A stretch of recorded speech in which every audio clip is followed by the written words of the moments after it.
What's up, citizens of Gotham? My name is Graham Elwood. You're watching the Political Vigilante. I know my voice sounds a little kind of strip club DJ.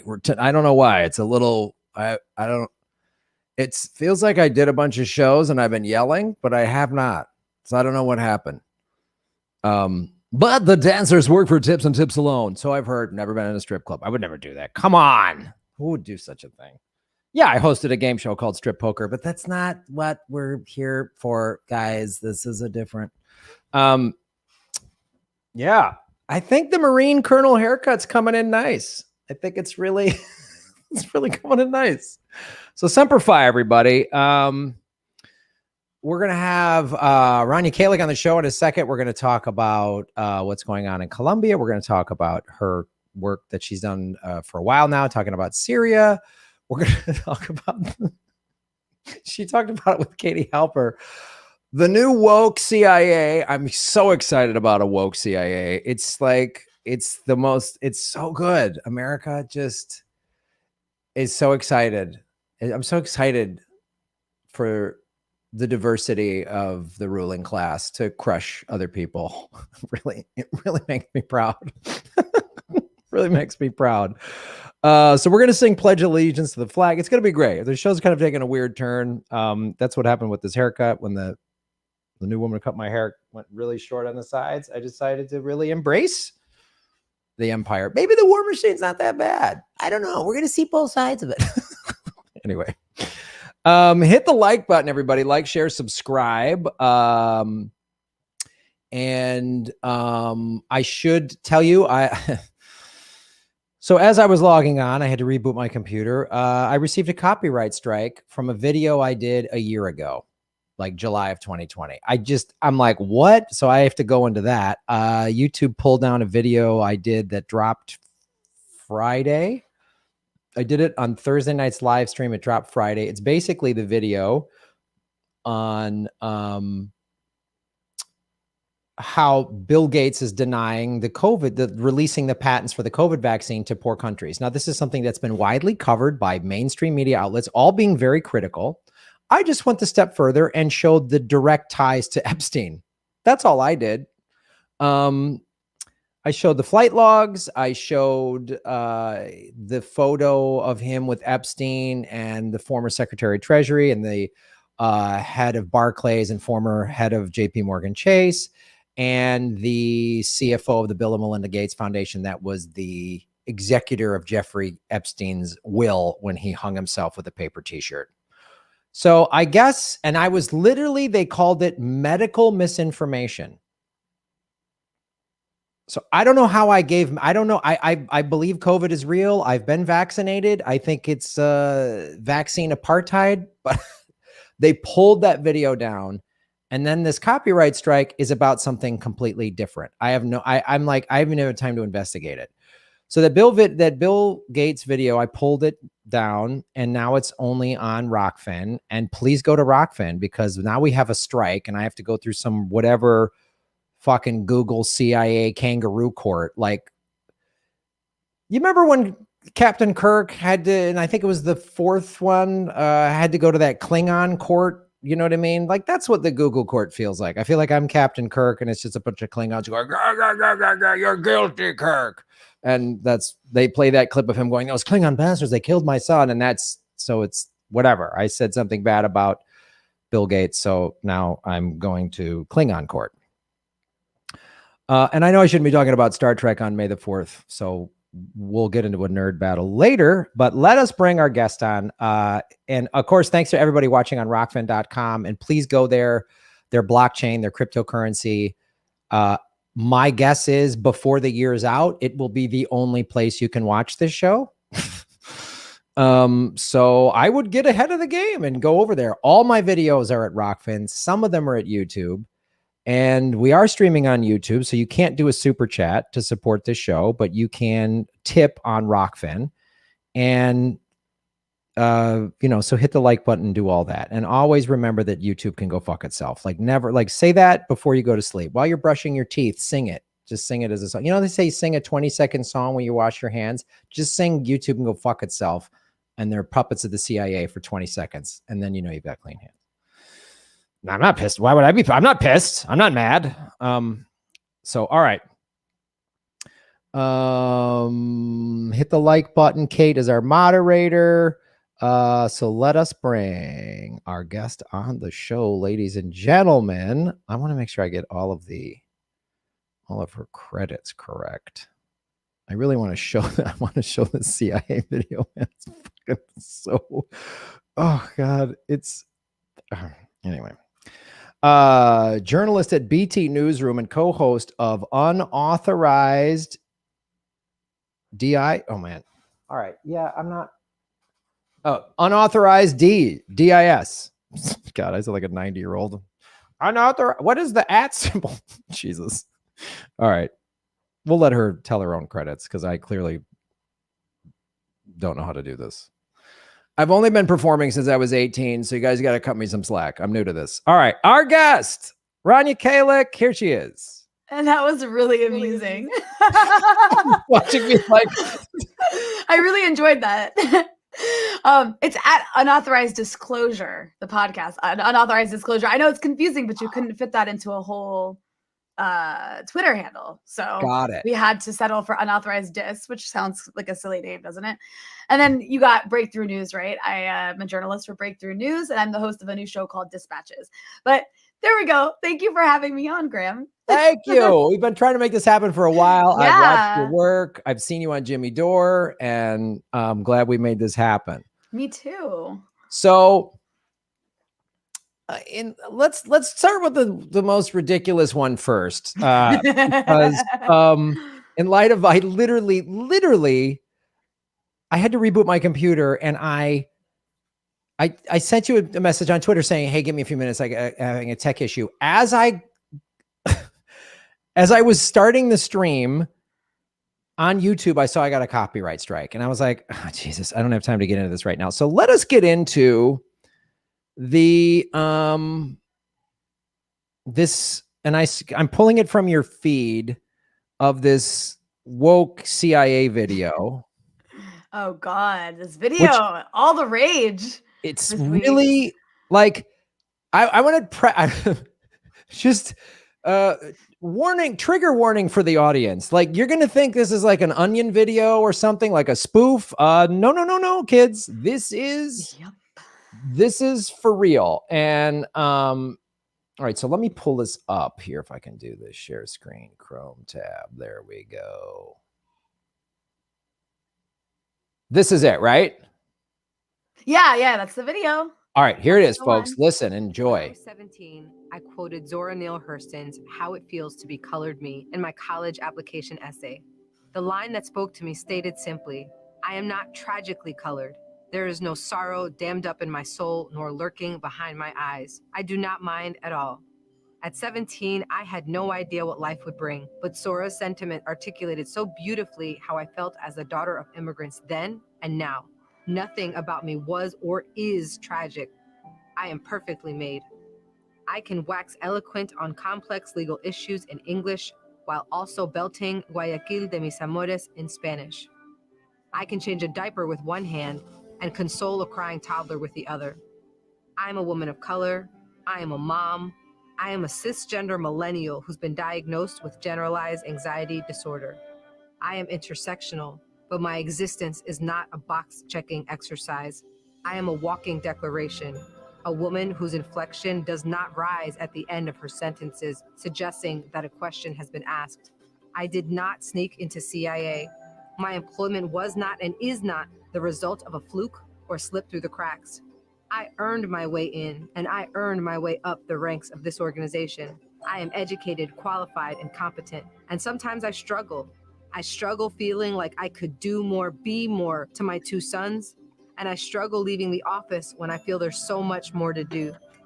I used to struggle with imposter syndrome, but at 36, I refuse to internalize misguided patriarchal ideas of what a woman can or should be. I am tired of feeling like I'm supposed to apologize for the space I occupy rather than intoxicate people with my effort, my brilliance. I am proud of me, full stop. My parents left everything they knew and loved to expose me to opportunities they never had.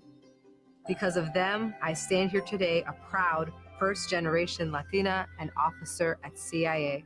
I am unapologetically me. I want you to be unapologetically you, whoever you are. Know your worth. Unless you're a Yemeni. Command your space. Okay. Unless you're Yemeni, Venezuelan, Iranian, Nicaraguan, Cuban, and a long list of other countries. Unless you're from any of the enemy countries, we want you to be unapologetically you. Yeah. You know, I've seen that video like so many times at this point because it's been on replay since the weekend and it's been trending. And one thing that really strikes me, like this is like the 20th time I've watched it, is it's like a super narcissistic video. Aside from like all the academic woke buzzwords, she's like, I'm brilliant, I'm perfect. I'm like, whoa, like, no, but that's a crazy way to talk. Like, that's a really nutty way to talk. I'm perfect. I'm brilliant. You should be happy to be in the same room with me. I'm so amazing. Like, calm down. Well, it stands. I mean, of course, that's why she ended up at the CIA, because they're like, oh, she's a psycho narcissist. So she has no problem bombing the shit out of poor people and then saying how woke she is. Like, you're a woman of color who comes from immigrant parents. Aren't you excited now that you have the opportunity to bomb the shit out of poor people and wrap yourself in the American flag? I never like knew that was an option for me. And now that I realize it is, like, I was on the phone yesterday. I'm like totally down. No, but you know, this video, it's hilarious. And it is like watching a parody of, you know, trying to get like some really awful organization to adopt this really, in many ways, increasingly ridiculous rhetoric. It's like it's just a stereotype of what the left sounds and talks like. But I also think it's kind of dangerous. I don't think people are watching this video who are on the left and going, oh my God, the CIA is woke, I want to join. But I do think it's dangerous because there is this pattern of, you know, these organizations of empire, whether it's the CIA or the State Department or the White House, really trying to adopt this language of identity politics and this language of wokeness to try to pacify the left with really symbolic and meaningless performative gestures, right? To try to whitewash imperialism and capitalism and all the nastiness and inequality and brutality and death and murder that goes with it. And maybe it doesn't work now, but like if I was a 20-year-old who didn't understand the deeper reasons for why there's war everywhere, who doesn't understand how, you know, capitalism functions and how imperialism functions, or even younger, if I was a 15-year-old and I saw that video, that might look cool. Like, you know what I mean? Well, it's also to your point here of, then you look around, you're 15, you're 20, whatever, you're a young woman of color, and maybe you're hearing some negative stuff about, oh, you know, you're hearing racism and you're seeing glass ceilings and stuff like that. And then you think, well, I want to join the CIA. And then that's backed up by the fact that the CIA has had offices in Hollywood since the late 1940s, early 1950s. There's no message out there saying, well, no, don't join the CIA. The last movie that I can literally think of, and I could be mistaken, that was highly critical of the CIA was 3 Days of the Condor with Robert Redford in the 1970s. Like right now, you drive down, there's Jack Ryan, CIA cool guy. And so, I'm a 15-year-old, you know, person of color. I want to be on that cool billboard, like that cool white guy. I want to do that. It's dangerous in that respect. And then it's also dangerous in the sense of like, people understand there's something deeply flawed about our system, right? Everyone in the US gets that on some level. They can feel there's something wrong, but this whole focus on identity allows liberals to basically, you know, do these performative gestures. Like we get Kamala Harris as vice president, but then no policies actually change, right? So it's like, you kind of like placate the liberals. And then it's also like a turnoff to what I think could be an opportunity to have people of all races and backgrounds be organizing together for, you know, in favor of working class issues. I mean, that's the whole point of this obsessive focus on identity, is to try to collapse the issue of class or try to bury the issue of class. So like, you know, and I think it's important, like for someone like me, right? Like I come from a Middle Eastern background. I have immigrant parents. it's not that I'm going to see this recruitment video and want to join the CIA necessarily, but you see how dominant this rhetoric of identity, individualism, because identity politics ultimately is very individualistic, and it tries to explain these real structural inequalities as based on people's personal, negative views. So if I grow up being discriminated against because of where I'm from or what I look like, what the identity stuff leaves out, with the obsessive focus, the sole focus on identity politics leaves out, is the fact that the reason that I might get treated the way I get treated because I'm Black or brown is because Black and brown people have been dehumanized, so we can bomb them. And so we can pay them less. And, so we can, so in a small group of elites can have more wealth than them. So we can destroy their countries and steal their resources. Like, it goes back to capitalism. And that's what this buries. It buries the fact that these inequalities aren't based. Yes, there are personal hatreds. Of course, racism is a thing. It's a very real problem, but it's actually a structural problem. Like, police keep killing Black people because in the American consciousness, Black and brown is associated with poverty, and police forces in America exist to protect the property of the rich and to prevent what they perceive as poor people from taking that property. And so when Black people are constantly attacked by police, it's completely wrapped up in race and how class is completely racialized in America. And so when we focus solely on race and representation and diversity, which I'm not suggesting aren't at all important, it collapses and buries the real issue, which is class and capitalism. And that behooves the liberal class to make everything about representation so that so that people don't look at the deeper issues. Yeah. And this video also completely deliberately leaves out the CIA's role in all. I mean, she listed off all these countries that the CIA has ruined, and the CIA's role in basically furthering capitalism and the American empire. I mean, I wonder why her parents are immigrants. I don't know this woman's personal story, but my parents are immigrants because they had to leave a country that was having a civil war that was being fueled by the US and Israel and Lebanon. And so it's like, are you really going to tell me that the CIA, it's like, yeah, we're a country of immigrants, a country full of immigrants who had to flee countries that the CIA destabilized and destroyed and armed fascists in. It's like, that's the absurdity of it.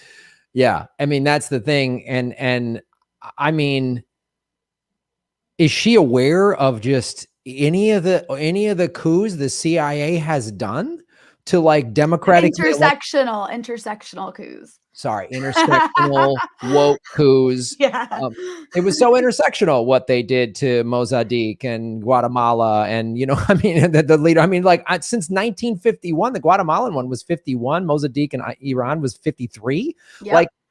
Not to mention, I mean, you're seeing too. MK Ultra and a new one that Lee Camp and I just covered on our show, Government Secrets. I'm not making this name up. Project Artichoke, which is shows you how insane the CIA is. What their early entry into using drugs and LSD to manipulate people, and this clearly, I mean, this does such a great job of just pushing the emotional buttons that really came to the surface for a lot of people last summer during the George Floyd protests, right? We just saw Derek Chauvin get convicted. We don't know what his sentencing is yet, but we were so that language leading up, you're like, oh wow, yeah. And if she's like, and that's why I'm going to be, the first woman leading something good. It's just, and what you talked about is such a great point. Is none of the intersection, the diversity deals with this power structure that's in place. And so it's just like representations. It's important. I totally get it. Growing up as a kid watching TV, everybody, all the heroes would look like me. They're all white guys. So it's like, that's important. I remember someone in my acting class when I first moved to LA in 1995, they were half Asian and half white. And they said, no one on TV looked like me. And it never dawned on me. I was like, wow, that's important. But the problem is we're not changing any of the structures. It's like nothing. The American, the CIA is evil.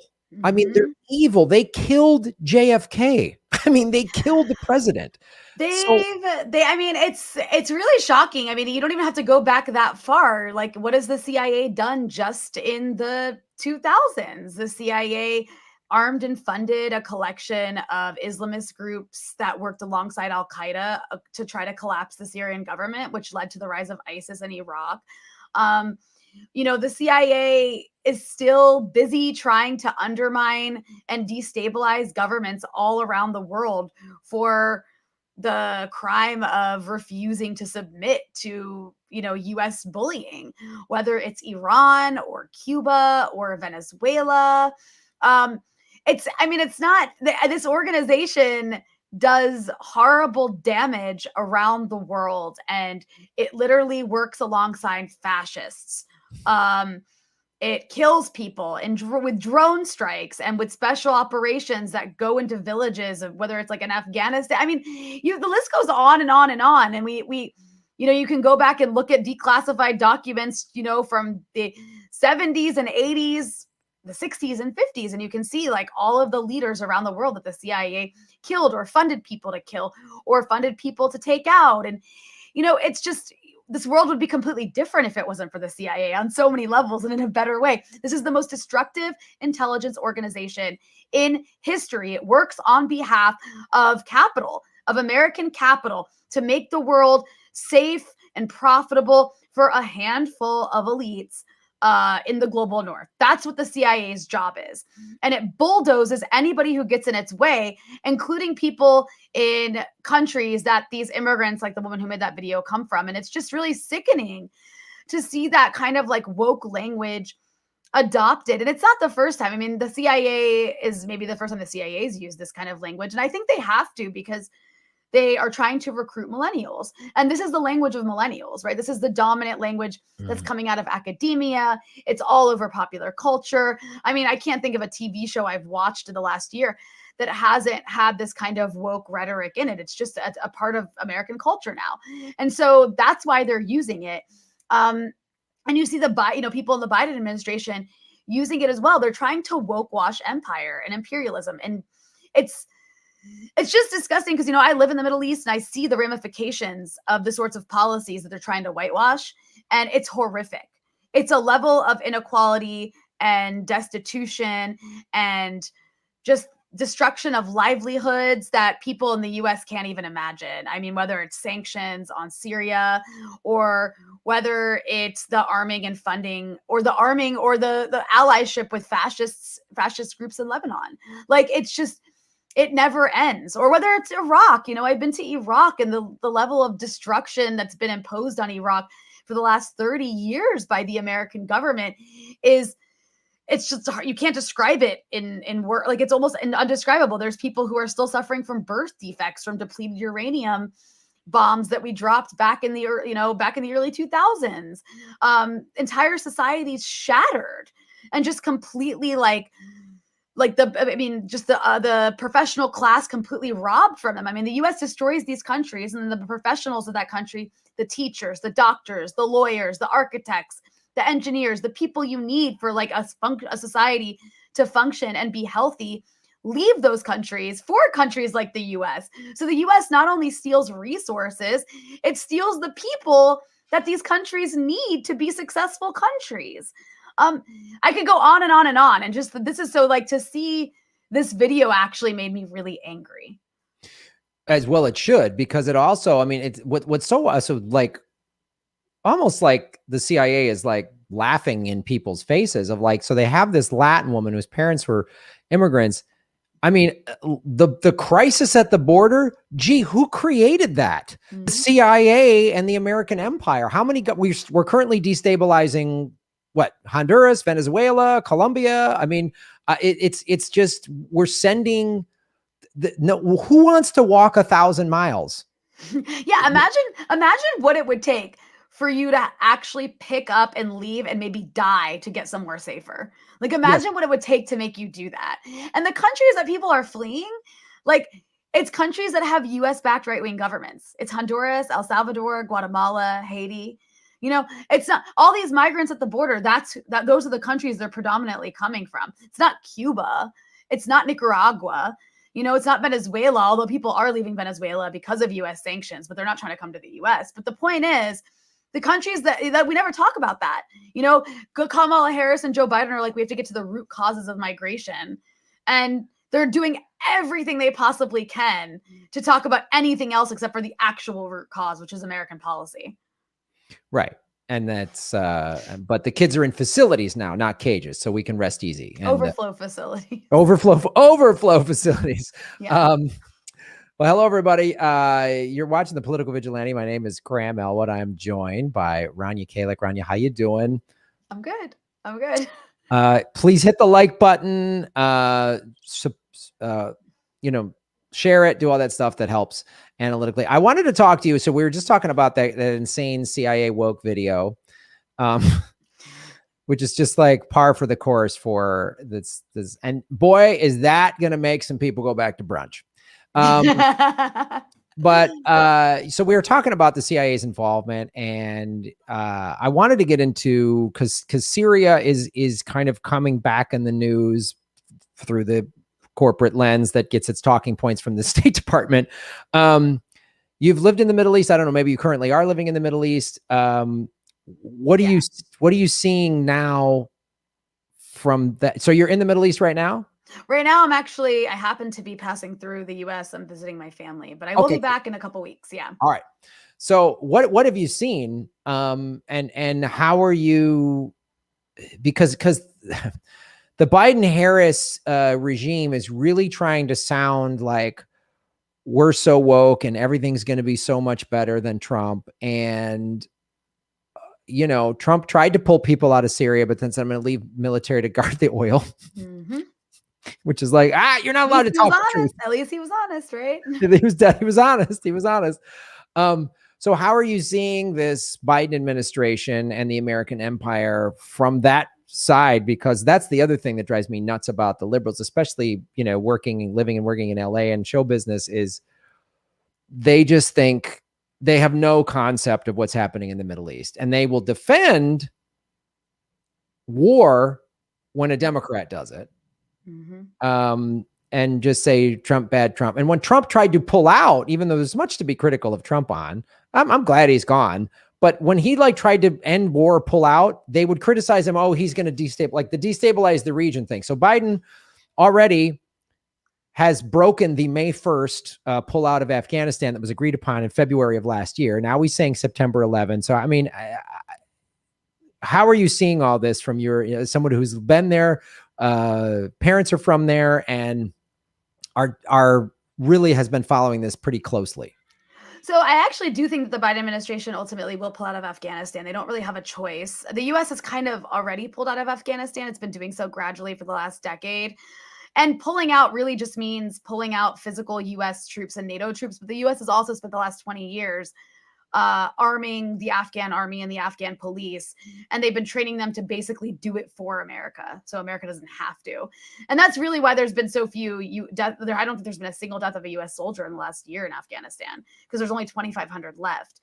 And I think the reason they're pulling out, I mean, if you look at what Biden said in his speech, he actually made a comment in his speech about the withdrawal where he said, we have to, focus on the challenge with China. So it's like a part of this pullout is a faction of the U.S. government recognizes that the real conflict, the real challenge, the real threat to U.S. hegemony is the economic rise of China and this great power competition that the U.S. has really been moving towards and kind of got diverted, distracted with the war on terror. But we've always been moving in this direction of, escalation and Cold War with China. That said, that's just Afghanistan. We're talking about Syria. There's a continuity of U.S. foreign policy always between administrations, between parties, because we have a bipartisan foreign policy that really doesn't change that much, that there are slight differences and slight nuances. I don't want to completely downplay them. Obviously, Obama, a Republican would not have done the Iran nuclear deal. So like there's nuances like that for sure. That said, so far under this Joe Biden administration, nothing's changed. The sanctions on Iran are still there. They're still denying Iranians access to medicine and fuel and normal lives. Collectively, it's collective punishment, which is a war crime. The sanctions on Syria are even more severe. And the U.S. is still occupying Syria, and the Biden administration is going to continue occupying Syria. Trump was honest with us and told us why. It was to guard the oil. It's also to try to balkanize Syria. The U.S. is occupying a huge chunk of Syria and has a proxy force that they're funding with the YPG, they've renamed the Syrian Democratic Forces, and this area of northeast Syria that is actually the most fertile area of Syria. And as Trump alluded to with we're there to guard the oil, it's the most oil rich area of Syria. So Syria is under these sanctions that have totally collapsed the currency and ruined its economy. And on top of that, because of this area that the U.S. and its proxy forces are occupying, the Syrian government is actually forced to purchase wheat and oil, its own wheat and oil from its own territory that the U.S. is illegally occupying. It's forced to purchase its own resources back from the SDF, which is the group that the U.S. is funding to basically be in charge as the authority of the area.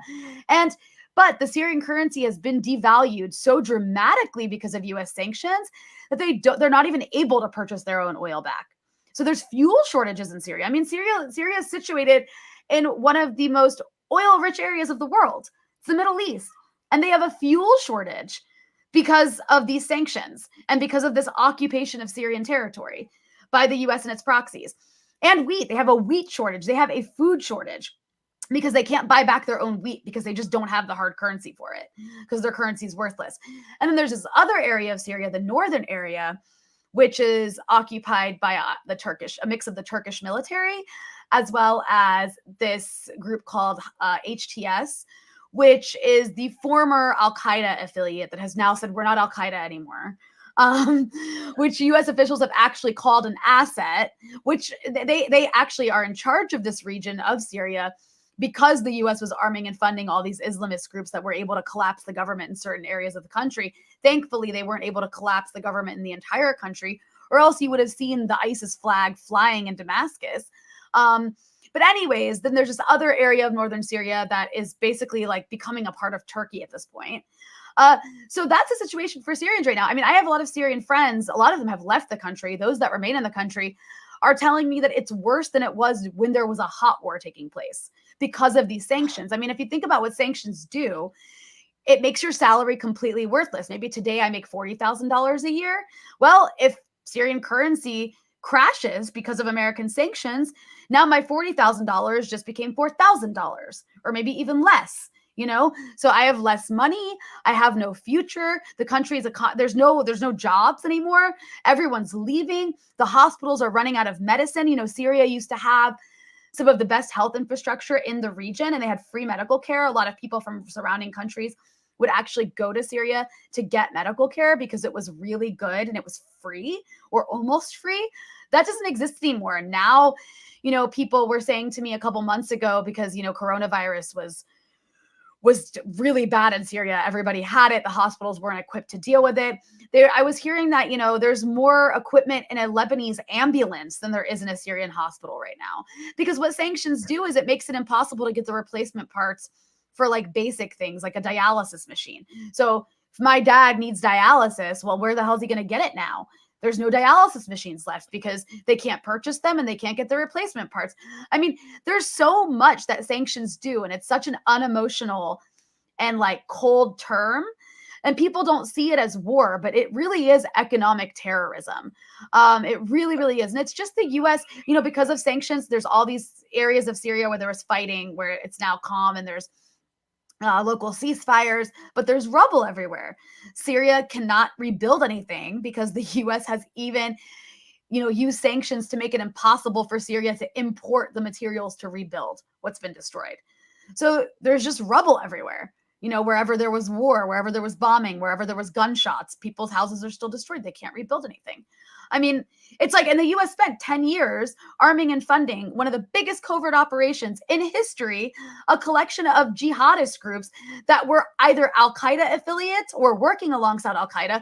The country that, or I'm sorry, the organization that, you know, that did 9/11, the organization that we've been invoking for the past 20 years to do war all around the world, we were funding them in Syria.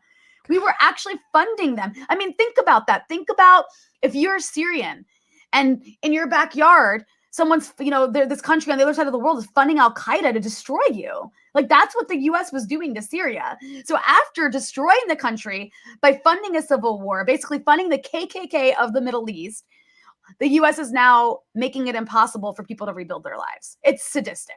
And Biden, sorry, this question started about Biden. Biden has done absolutely nothing to change that. In fact, the rhetoric is exactly the same. Assad is evil. Syria is evil. Syria needs to be punished, so on and so forth. Well, yeah, and God, thanks for going into the details on that. Yeah, and of course, the mainstream media will not acknowledge that we have been funding Al-Qaeda. But like they just won't. And if you speak out, you get I mean, you're called an Assad apologist. I mean, that just happens just automatically. I mean, and you know, and going back to the other thing we were talking about with that, you know, the intersectional wokeism that's happening. It's Biden's most diverse, his most diverse cabinet ever. It's the first black man head of the, you know, Secretary of Defense who's on Raytheon's board of directors. So of course nothing is going to change. That's the thing you said at the top of this is America's, you know, foreign policy rarely change. I mean, the one thing constant, like, oh, Obama might do the Iran nuclear deal, but the military, we're spending money on war. Which wars, how to spend, that's up for debate. But no war is never in the conversation. Oh, yeah. Never. It's never allowed to be in the conversation. I mean, any country, North Korea, oh, well, here's how we might do war. It's always war talk. And there's no diversity of ideology in Biden's cabinet at all. I mean, you've got Janet Yellen, first female head. She made $1.7 million in speaking. They're all millionaires. They're all millionaires. They're all elites and millionaires. They all went to the same colleges, the same Ivy League schools. They were all groomed in the same way. You know, they think exactly the same. They might as well just be a bunch of robots that just look a little different. That's all it is, you know?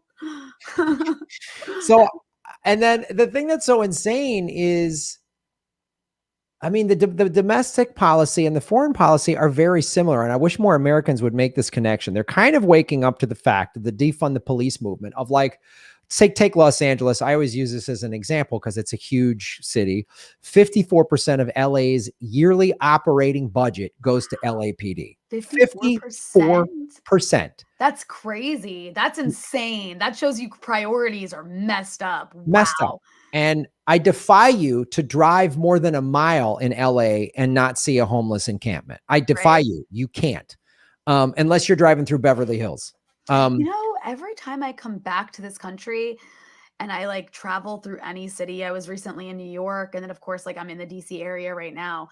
It's like the homeless situation is just always worse than it was the last time I was here. Always.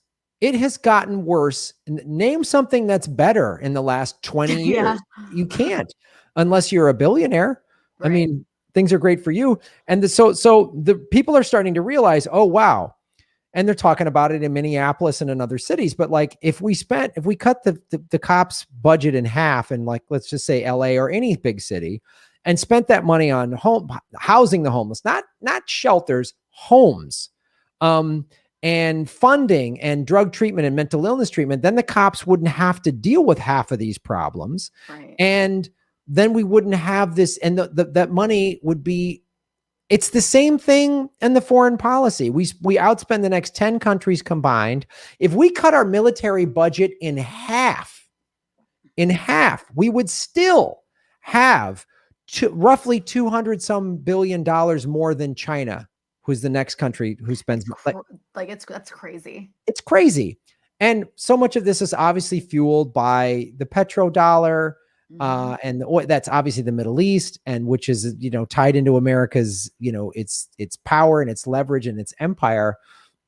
So how do you see this? I mean, it's like you have this parasitic class of elites that just like they want more and more. They're so disconnected from regular people. And it's not even them as person, like it's not them personally.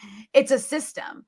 Like capitalism is a system that requires bigger monopolies and more extraction and more inequality to exist.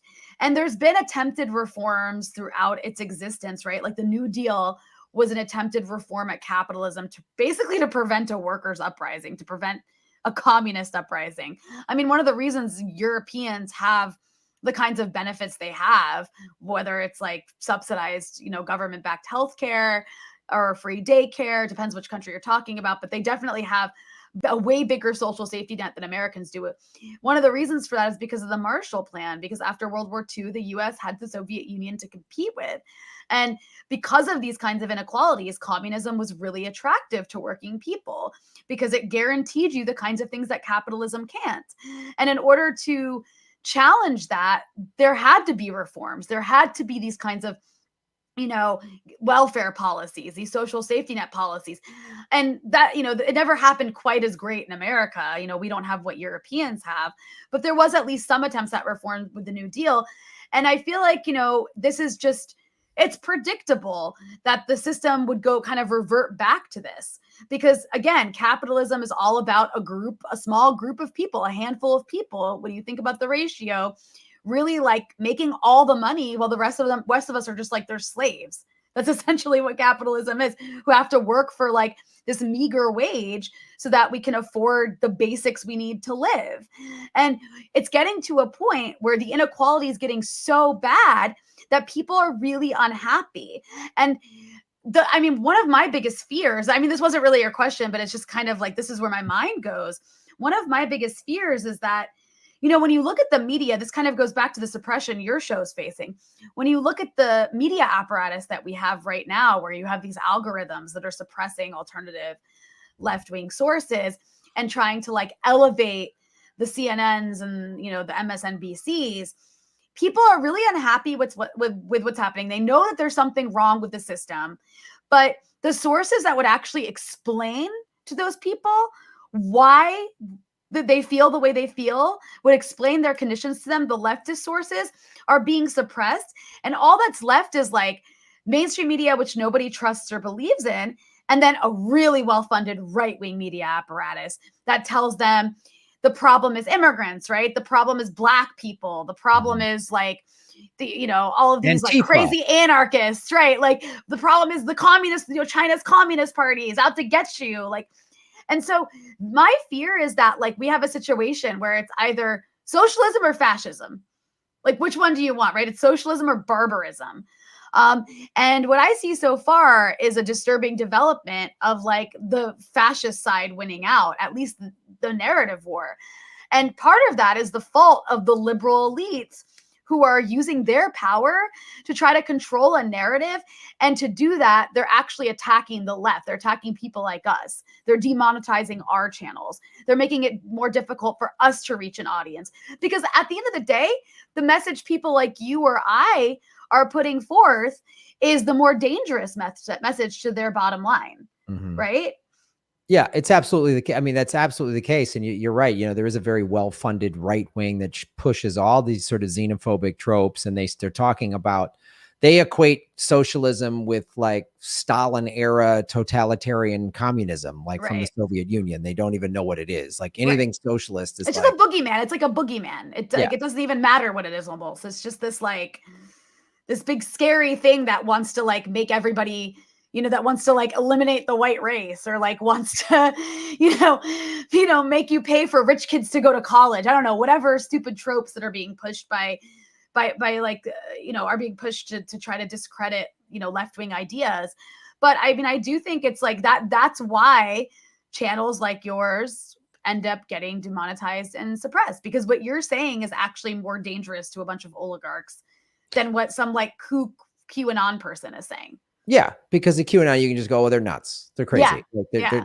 They're, and this is like, and that's the thing with like this show, I'm sure yours, I mean, I definitely know this from Jimmy and like, just from like, I've pulled a lot of former Trump supporters and conservatives and libertarians over to this side, in addition to all of the like lefties who are done with the Democratic Party, because they're like, wow, you're calling out all sides. I'm like, yeah, it's all. And once people wake up, as you said early on in this conversation, that we are in class warfare, and they have a very sophisticated propaganda machine to tell you that it isn't class warfare.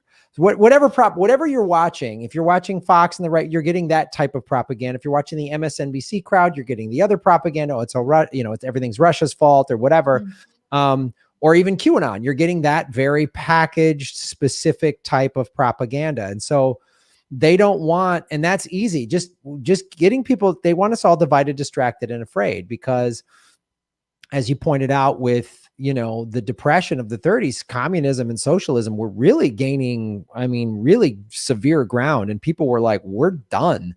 And look, the Soviet Revolution had already happened. And what was that, 1917? So people were like, knew about it, heard about it, were ready to go on board with it.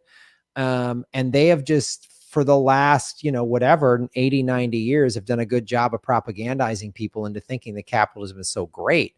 And so much so that like, I've done videos talking about, well, I like Bitcoin. Well, you're not a socialist, Graham. You just care about his money. And I'm like, what? It's the most democratic form of money out there. Like, probably what do you also, I don't know much about Bitcoin, but it's probably also safer than like your money in a bank that's really just all one big Ponzi scheme anyway. Yeah, yes, I know. They're just they are banks in America. Banks all around the world are literally just one big Ponzi scheme. Yeah, that was the whole thing. And if the banks go belly up, they'll get bailed out. Yeah. Our tax, they'll print more money to bail them out. So the question I have is, because you're talking about, we're getting down to this like decision or choice, unfortunately, between like fascism and socialism. And the fascism of Biden is even more scary, because Trump's fascism was at least overt. You saw it. And now it's like the fascism, we're going to put a rainbow flag around it. So yay, we did it. Everyone, like, even when what was happening in Portland last summer, and they're like, these federal cops are snatching people up off the streets, and they're like, Trump. And I'm like, no, that was the NDAA signed by Obama in 2011. Portland is like the most democratic city ever. Yes. Like, democratic Trump state. is not in charge of Portland. Yeah. So, but this is the thing. And I've talked about this on this show and again, especially when you see like AOC and the squad now completely capitulating to the corporate establishment. They're not fighting for us. They're just going to say Republicans bad. And anyone that criticizes us is being mean. It's too violent. I'm like, wow, you should never be a coach in professional sports, because if you were that much of a loser, you would have fans going, get the fuck out of here. And you'd be fired. And that's how that would happen. But, my question here is, what I'm seeing is that, I don't know, Biden's trying to get this infrastructure bill, which I'm like, it sounds good on paper, of course, but I'm sure there'll be a bunch of corporate, bailouts, and it won't help people. He could have helped. We don't have $15 an hour. We don't have Medicare. All these things Biden could have done, right? Right. So then, more than likely, that sets up the Democrats getting crushed in the midterms, which they'll probably love, because then they can really blame, Mitch McConnell and the Democrats, and their fundraising goes up. People will pay for that. But what's even scary, and I don't think the neoliberal, the Vote Any Blue Will Do crowd they can't foresee this, because they just don't want to think, which is, Trump was an idiot, right? He was a dumb narcissist. He could have staged a coup. He could still be in power, and this country could be in a brutal civil war right now if he had read just like a higher IQ. Yeah, had a higher IQ. He just knew how to I can map this out. If he was Machiavellian. Also, he had a lot of, I think, disdain for his own supporters. Like, oh yeah, he thought they were idiots. He's just, and he told them. He repeatedly told them that he thought they were idiots. Yeah, he's like, you're so dumb, you still vote for me. Yay! So he goes, and I'm sure he said to his buddies, I'll say anything, and these morons. He said it out loud. He was like, I could shoot somebody. Remember back in 2016? Yes, he was like, I could shoot somebody in Central Park, and these people would still support me. And he was right. He's saying that. Yeah, that's saying you're so dumb. Even if I do something awful, you'll support me. But what I don't think the Vote Any Blue Will Do crowd understands is what is brewing is, imagine somebody like Trump that tapped into, I mean, people, they never wanted to look at the fact that Trump ran a populist campaign in 2016. He wasn't populist in 2020. He was in 2016. He ran populist. Yes, xenophobic, racist, sexist. COVID really made it impossible for him to win a second term, I think. Well, he handled it like an idiot. Like, had he handled it correctly, he would have won. Like the Democrats, I don't think they could have easily beaten him had it not been for COVID. Had he come in and handled COVID correctly, he would have been like, I'm number one. I'm COVID. Yeah, I beat. If he had COVID. sent everybody just like checks, like everybody would have voted for him. Yeah, if he gave it, here's everybody $2,000, and if he would have done student debt forgiveness, I mean, people would have been like, fine, I hate this guy, but look, we're taken care of. Yeah, right. But I don't think they realize that what's coming on the horizon is an ideologue who's smart. Like, imagine a charismatic Mike Pence. Mike Pence is an evangelical. They're crazy. They're crazy people. He's also like really boring. Like, yeah, you said he's not charismatic. Yeah, he's not charismatic at all. But imagine somebody with that ideology that's charismatic. Yeah. Trump had the charisma of like just he tapped into the working white people, right? Imagine someone that was smart, that had a long game, That's what I worry about. I worry about that. Like, I worry about Candace Owens. Oh God. I think she's someone who could be, she scares me because she's just like really good at arguing, even though what she's saying is nonsense. She's a great debater. And she feels like Republicans, if they were smart, would then have somebody who they could point to and say, see, we're not racist. I worry about what you're saying is like basically an ideologue who's more effective than Trump, like a right-wing ideologue who's more effective than Trump and can actually get elected, have this kind of fascist movement behind them, and do some real damage like that in a way that Trump couldn't. That's absolutely a fear. And ultimately what that does is it just keeps moving the goalposts further and further right. Like the Republicans move further right, and so do the Democrats. Mm-hmm. And then, we're left here being suppressed and basically like being like blacked out and censored. While liberals, even though they act like they are against Trump and against these, fascistic figures, what they actually end up doing is helping them, whether they mean to or not. They are ultimately allies. Like, without, they chose Hillary Clinton in 2016. Like, they chose somebody who could lose against the most unpopular candidate in history. Like, and this is like a routine throughout history, right? Is liberals would rather almost ally with fascists than with the left, because at the end of the day, like, they're all on the same team. They're being funded by the same people. They're working. Republicans and Democrats are working for the same people. They're really just one team with a few different ideas about tactics and like rhetoric, but ultimately they work for the same corporations. They're funded by the same corporations. So it's not surprising, but it is really scary given the moment we're in. And then you've got this looming threat of like climate change that's really never existed before. And that makes things even more scary because the world just feels really precarious. Like, it just feels like there's like a time limit to how long we have. There's a time limit to how long we have to fix things. And the closer we get to that time, that expiration date, like, it just feels like we're moving further and further into the wrong direction. Yeah, because, Biden is doing his, as he said in the primary campaign, of like middle ground climate policy, like all of these like things like back in the Paris climate accord and the, we're going to lower emissions. It's like, oh, those are great ideas. If this was 1984, great ideas. Like, like, where was this 30 years ago? Like, these things are like not going to do anything now. I'm not saying it's better to just like continue to destroy the world without any limits with carbon emissions, but like, it's so pathetic. And then, you mentioned the squad earlier. Like, I think one of the mistakes that I see, what I feel like the left is making, at least part of it, because the left is a very general term, but is, getting it wrong in the sense that, look, these politicians work for us. We got them elected. not the other way around. And instead of having this cult of personality where we're like, oh no, you can't ever criticize them, we should be pressuring them, because they aren't, the whole point of them not being corporately funded is that they're not being lobbied. Like, they don't have to listen to corporations and oligarchs. What they should be having to listen to is their base, but their base isn't pressuring them. Their base is actually running in, a lot of their base is running interference for them and like defending them from having to actually do anything.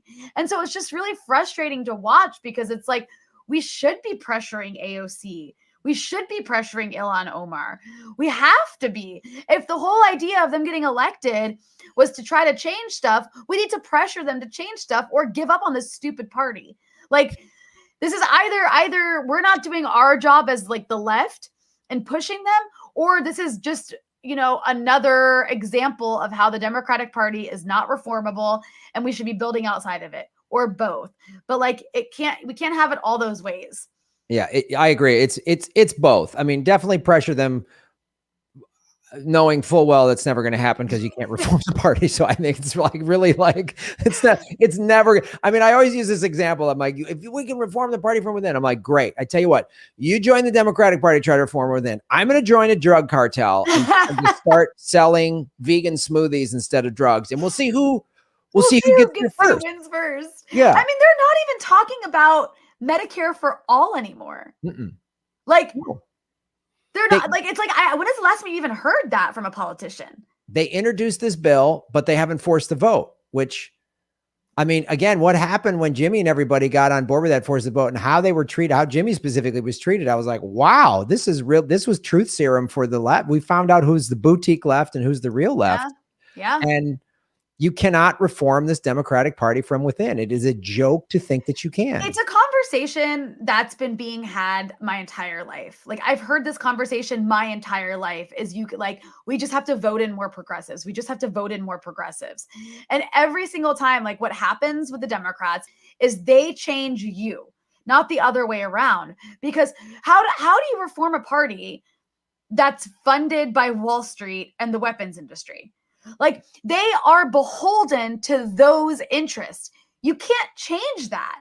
Like, unless you're going to, you know, get the party to stop being funded by those groups, which you're not, like, you cannot change it. They are still beholden to those groups, whether or not they have two people in the party that like have rhetoric that is leftist sounding. Doesn't make a difference. They're still funded. Oh, wow. That was the corporate Democrats just cut her. They just cut her. They just cut her internet. Man, that's what happened. The military does her contract. Go, well, we've heard enough of her. Click. And they just shut that down. That's what happened. Oh my God. Well, hopefully she'll come back, because this is fascinating having her on the show. I love talking to her. This is great. 609 people watching. Hit the like button. Oh, there she is. I'm See so what sorry. happens? I don't know what happened. That was weird. There's a thunderstorm, so maybe I got knocked off the internet. I know what happened. You were talking about the military industrial complex, and they were like, cut it, get her off. I actually, on that note, I lost track of time because it's such a good conversation, but I do have to run in like 5 minutes. Absolutely. Well, finish your thought. What was that? Oh, just the Democratic Party. You cannot change a party that's funded by Wall Street and the weapons industry. It's just not possible. If people have tried to do it for the last 40 years, it hasn't worked. The party's just moved further and further and further right. And I think what Force the Vote showed is that, like, even the people who have been elected to this party to supposedly change it from within, to supposedly not be beholden to corporate interests, they're still too weak as a group to do anything. And they're still, at the end of the day, they're politicians, right? Like, they have their own personal ambitions, and they're not willing to give that up to actually do anything meaningful. And this is not to write off everything they do. You know, I know it's not black and white, and I do have a nuanced view of this, but people just need to get the idea out of their heads that you can reform the Democratic Party. We should be building movements outside of it. If you go back to the New Deal, which everybody loves, Democrats love to hold up as so great. The New Deal happened because there was communist and socialist parties that were very powerful in the United States that organized strikes all the time. There were strikes constantly throughout the 30s and 40s. They're constantly. And that is what pushed things to change, not FDR. Like FDR didn't come into office being like, I'm going to give people things. Like people demanded it and they organized for it. And they actually, you know, there was a labor movement that was able to actually like, you know, hurt the pockets of the wealthy bosses. And that's why things changed. And, you know, that goes back, you know, we kind of started to go back full circle. We started talking about identity politics and how it kind of buries the issue of class. And that's why we need to get back to the roots of leftism, which is class, which is understanding that capitalism is the problem. We don't have a functioning labor movement in this country right now. That's a huge problem. That's like the only way to affect change is to strike, is to withhold labor. And we can't do that if we're just constantly obsessing about these individual identity issues. Anyways, I just like, I don't know. I don't know what the answer is, but I know what it's not. And it's not electing more people to the squad. Like, I don't know how many more squad members you need before there's proof that it isn't doing anything. There's 100 members of the Progressive Caucus, and they do nothing. They do nothing. Nothing. They do these like minor things, and they can't even win because they're not even willing to play politics or play hardball. Like it's really just symbolic. They're like, look what we did, but they won't pressure Nancy Pelosi or go against her. No. So it's like, what use are you?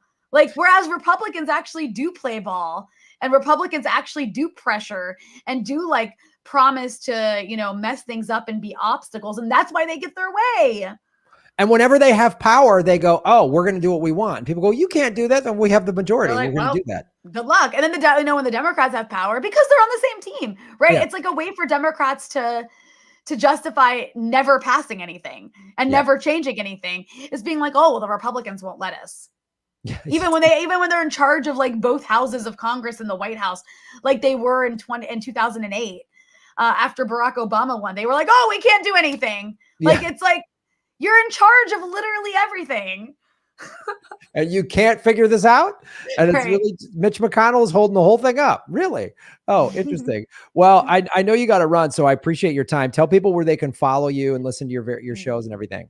Thank you so much for having me on. And thank you everybody for watching. You can follow me at Rania Khalek on Twitter, as well as my work appears at Breakthrough News. I have a program called Dispatches, which you can catch on the Breakthrough News YouTube channel and also on Spotify and Apple Podcasts and everywhere you get podcasts. We have the audio version available.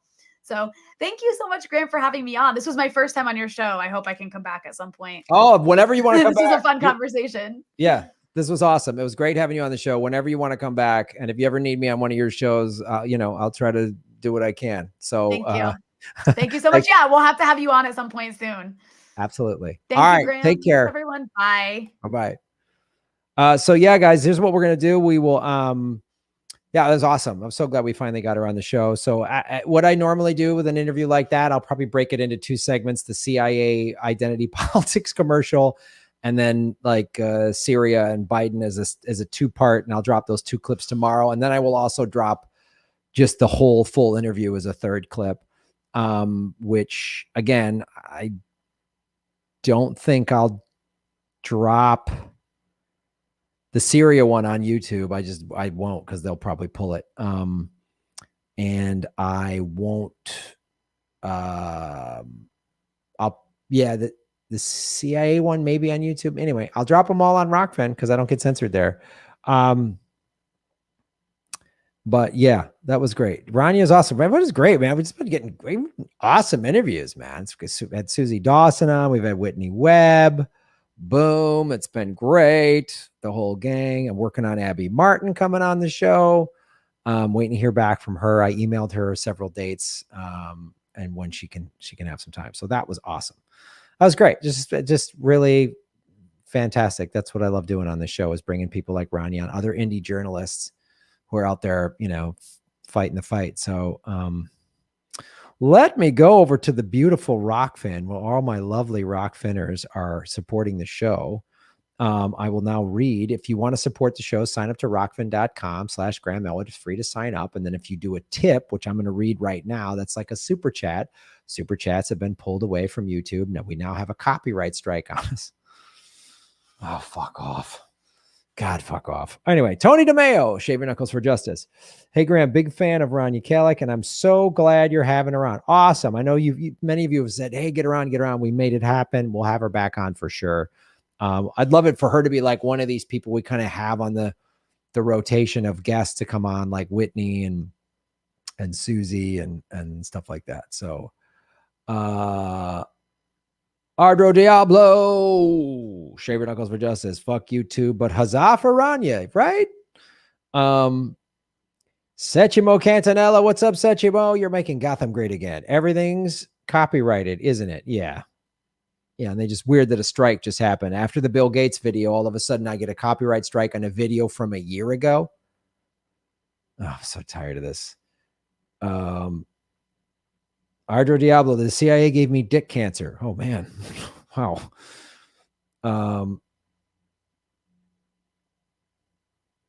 This video is a box checking exercise. Oh god, it's so funny. That CIA video was nuts. Matt S. Shave Your Knuckles for Justice, Matt. Thank you for supporting the show, man.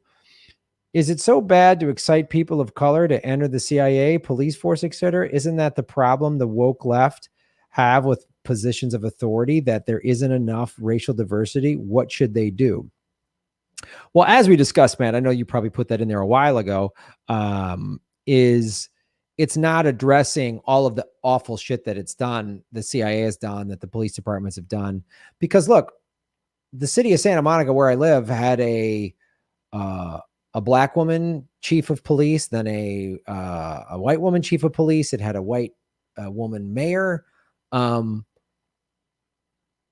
It still was excessive force and violence and couldn't control them. They overreacted and, they didn't protect the stores. They were more worried on peaceful protesters. So that's not the issue. Like Gina Haspel was the first female head of the CIA is not, yay. That's not, the structure is the problem that we talked about. That's the problem.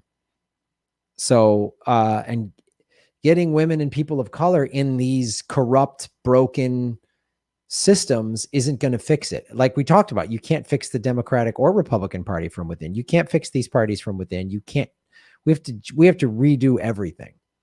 And then we can have more diversity and representation. I'm all for it, but there's no representation of ideas. The CIA does awful crap. And if you work for them, you're supporting the American empire and you're helping the destruction of democratically elected governments and poor people. And it's awful. Jim Garrison, the CIA has been destroying nations, societies, anything human it seems since 1947. Correct. David Guevara, Shave Your Knuckles for Justice. Great job. Thank you, sir. What a great interview, man. It was great talking to her. She's so on it. She's like so sharp, so great. I love having people on like her that are just like wealth of knowledge and bringing great points, and it's really fascinating to see. Chuck Simon, what's up? Shave Your Knuckles for Justice. Is Nina Turner worth supporting, or will she just fold? We need more Kashama Sawants. Thanks, Graham, for having Rania on. Well, yeah, Kashama Sawant is not a Democrat. She's a socialist. And Nina Turner is running as a Democrat. Now, there's no People's Party in Ohio. That's what she said. Which, all right, I take her. That's true. That's the truth. So there's a lot about Nina I like. But the real question is, if she wins, will she leave? She wins and leaves the Democratic Party for the People's Party. That's huge. That'll be a big event. That'll be, I will think, will kind of open the floodgates for big defections from the Democratic Party over to the People's Party, which would give the People's Party a lot of steam and all of a sudden in a short amount of time. So if Nina Turner does that, that would be awesome. I don't know. She might win and go, well, I'm going to stay and reform the party from within. And if I hear that, then I'm done. Then I just go, all right, we're just more squatty, delusional. So Yar Navarrete. Yar Yar. Thank you so much. Sorry if I mispronounced your name. Shave your knuckles for justice. MHC, cue that ratchet effect graphic. Thanks, MHC, for supporting our show. Very much appreciate it. Jim Garrison, drop it on the Rockfin. We can handle the truth. Yes, you can, Jim. Melissa H. Shaving Knuckles for Justice. Graham, you're on fire with the interviews the last few months. Trolls showing up every show now trying to diss you. You know you're doing something right. Peace, brother. Yep. Ha, trolls. You're either misguided or you work for the ruling elites. You've either sold your soul or you don't have the bandwidth to think. Andrew D, what's up? Typical spies always trying to trend on social media. Yep.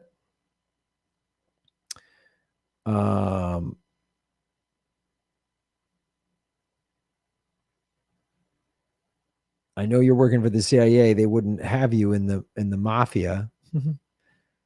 Why can't we be friends? I know you're working for the CIA. They wouldn't have you in the mafia. Why can't we be friends? Or why can't we be friends?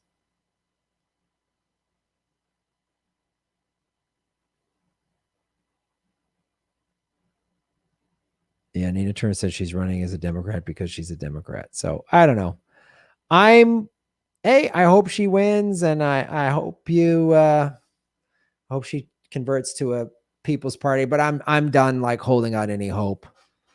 Like if we get more progressives, yeah, like Rania said, she's heard that her whole life. I've heard that my whole life. We just get more progressives in the Democratic Party, then we got them in there. They're not doing anything. So getting more in a corrupt system isn't going to do anything. So it's a fool's errand. Oh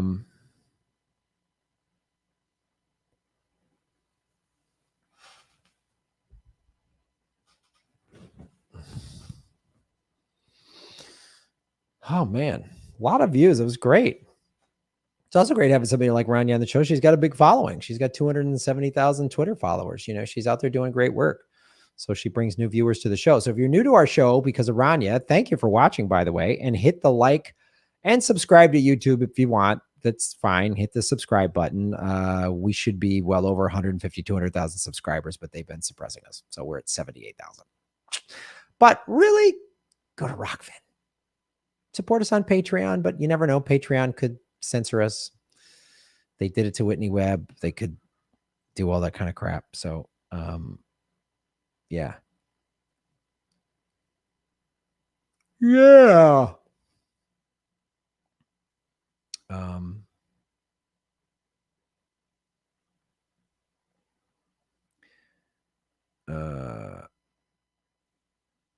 Eddie Vedder should never end this show. Sorry, but no. Whatever. That's a ridiculous thing to have an opinion on. Because I'm going to do more Eddie Vedder karaoke. Probably this episode for sure now. Matt S. Shave your knuckles for justice. You may have discussed this yesterday, but what were your thoughts on Bill Maher's anti-Bitcoin rant? He took a bold and weirdly aggressive stance. I talked about that last night, and a video should be dropping today if it hasn't already on how wrong he was. First of all, he said all these ridiculous things, clearly, like that showed that he didn't know what he was talking about. He's like, there's Bitcoin, there's Dogecoin. Dogecoin is literally was created as a joke. So he doesn't even understand that each of these coins are different. Ethereum, whatever. So he doesn't understand, like, Ethereum is a platform. It's a technology. And there's many altcoins that are like that. And he clearly doesn't understand that Bitcoin was created by either one or several geniuses, that it can never be hacked. It can never be, like, he doesn't understand what the blockchain is. It's just a shared ledger. He talked like some old man 30 years ago going, the internet's a bunch of hooey. You know, I mean, he he listed all these big companies that are in on it, and then he's like, it means nothing. And he said and then of course he, shit talked, oh, it's just a bunch of crap that millennials who don't want to work. And then he made the faulty argument of it's how bad it is for the environment, which that's been proven. That's been debunked. So it was fun to make fun of, and you can go back and watch the video. So if you can watch it several ways, Matt, since I believe you're a Rockfin Premium member. If you're a Rockfin Premium member, you can just watch the playback of last night's late night crypto lounge. You can see the segment in there. And then the segment will be dropping on Rockfin, I think today, for sure today, if it hasn't dropped already. And I did a whole segment on how dumb Bill Maher is. It was so ridiculous and so like out of touch old man. Like, it's literally shit people said like, oh, right, there's going to be these virtual stores. You're going to put in your numbers off of some card that's linked to your bank, and then the money's going to digitally go to some digital virtual store, and then you're going to buy products. Come on. You're not going to go into a regular store and use cash. Like, it's literally all the crazy shit people said. And I even showed an article from the year 2000 saying the internet is probably it's not, people are done with the internet. It's going to be gone soon. So that's how I addressed Bill Maher. Yeah, Bill Maher is an awful person. We have 462 likes. That's cool. Make sure you hit the like button, whether you're watching on Facebook Live or Rockfin. And share that out. Yeah, it was very get off my lawn. Will Eddie Vedder sing Always Look on the Bright Side of Life? Ha ha!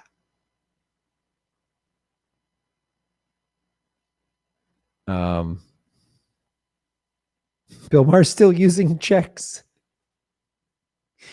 He's the other thing, too. Bill Maher is a rich, privileged guy in Hollywood. He makes $10 million a year. His value, we looked it up last night. His net worth is about $100 million. And he lives in Beverly Hills, and the system, he defended, he's like, regular money is backed by something. Like right there. No, it's not. When Nixon got us off the gold standard in 1971, the dollar isn't backed by anything. The Federal Reserve just printed $9 trillion in the last year in all the stimulus bills. What are you talking about? Like, he doesn't even know what he's talking about. It's hilarious to watch.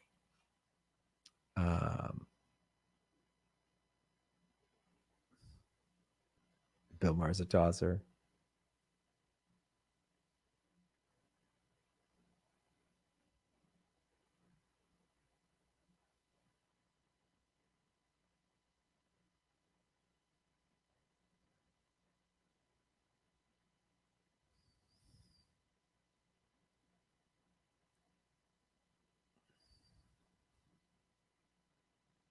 Yeah, the US dollar is tied to oil, not gold. That's true.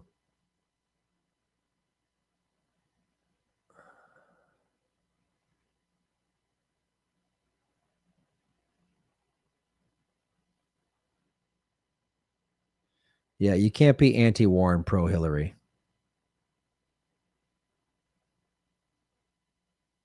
It's impossible. Matt S., shave your knuckles for justice. Thank you for supporting the show, dude, over at rockfin.com/Graham Elwood. I appreciate it. You always challenge me, dude. It may be frustrating at times, but it's refreshing to hear you and the people you interview. Those voices are seldom broadcast widely, but should be. Man, Matt, I say this to you. I've said this to you specifically so often, but to a lot of people in the chat. I really appreciate you willing to hear different points of view, and to even you question stuff that I say, which is great.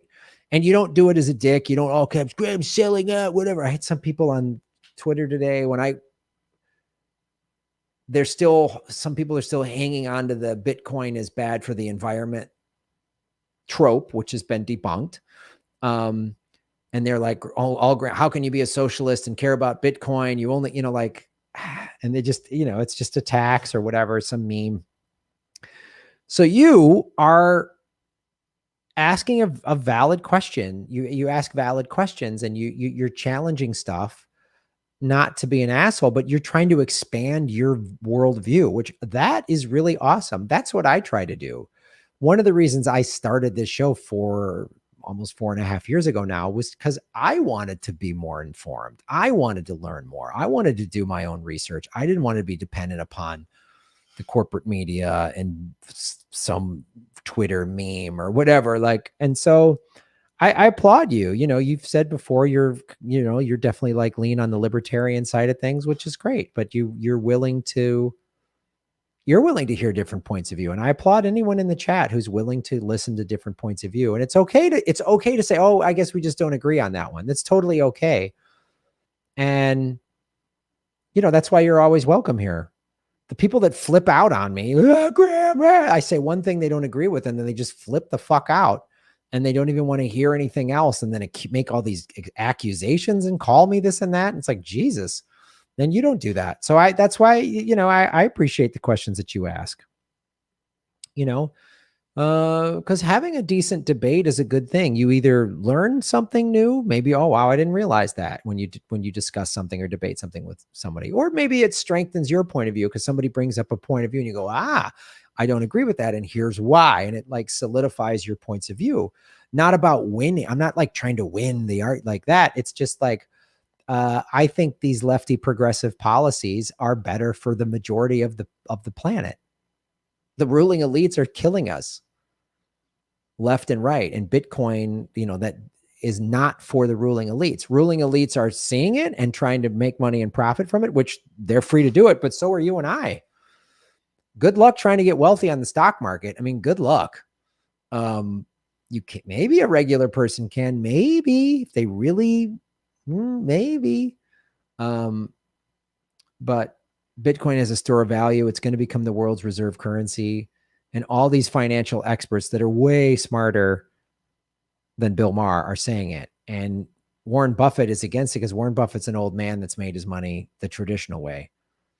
So he doesn't get it. And Warren Buffett has dedicated his whole life to just the acquisition of money and things. And it wasn't until his ex-wife, or whether his wife, they were kind of separated, said, well, I'm going to give more money to charity, and she got cancer, that he was like, oh, maybe I'll do that.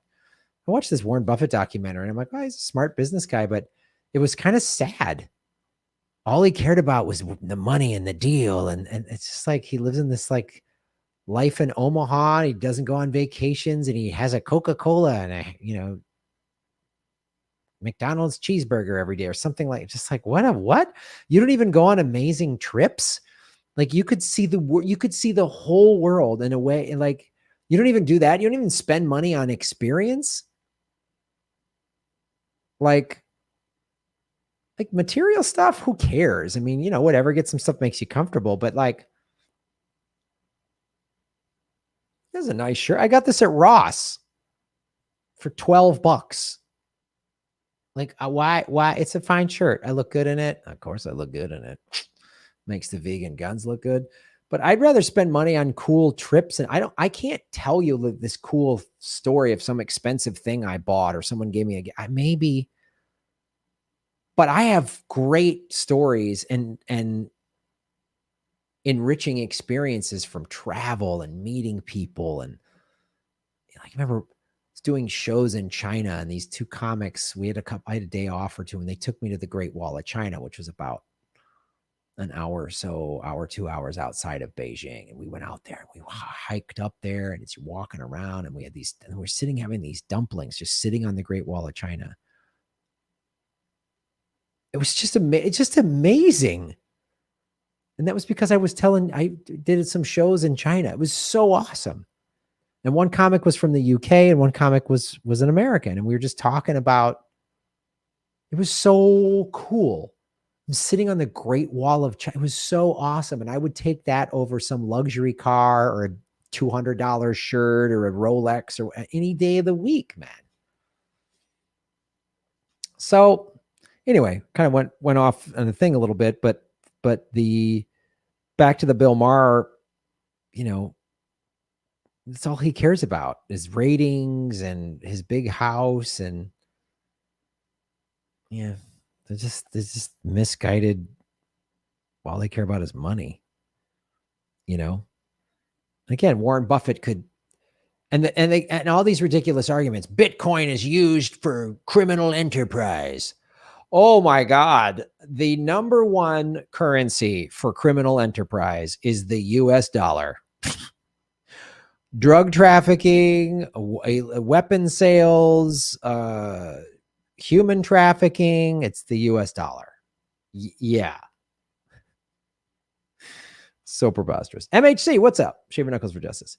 Somehow cryptocurrencies are bad for the environment due to their electricity use, but online banking, Wall Street, and casinos aren't. Definitely a dangerous double standard at work here. Yeah, exactly. They don't talk about that. All the banks, how much energy does the online Wall Street use? Not to mention, there's all these mining operations now, Bitcoin mining operations that are going green. People recognize it's a legitimate issue, and there's more green energy going into it, and they have the money to finance it because a lot of these people, you know, have been mining for 5-10 years. So they got into Bitcoin early. So it just doesn't, it's like saying all the amount of, you know, megawatts used or whatever for washing machines all over the planet. Every day they use so much energy, and some of the people that use washing machines are criminals. There's serial killers that use washing machines. There's pedophiles that use there's drug dealers that use washing machines. So really the energy draw from washing machines is a reason to not support it. That's the logic. That's the logic. So on the internet, I mean, this is a clip that you know, Bill Maher put on the internet. Well, there's all this awful shit happening on the internet. There's the dark web. There's awful sex trafficking, horrible child pornography, awful stuff happening. So that means if you use the internet right now, you're contributing to that. And the energy used to power the internet, to power all of your computers watching this right now. So you're contributing to all the awful people that use the internet for nefarious reasons. Does that make sense? No, it doesn't. And neither did Bill Maher's argument, right? Ms. Lundaviv. No, Mats. Sorry, geez. Mats Lundaliv. I'm sorry I'm mispronouncing that, but thank you, Matt, so much.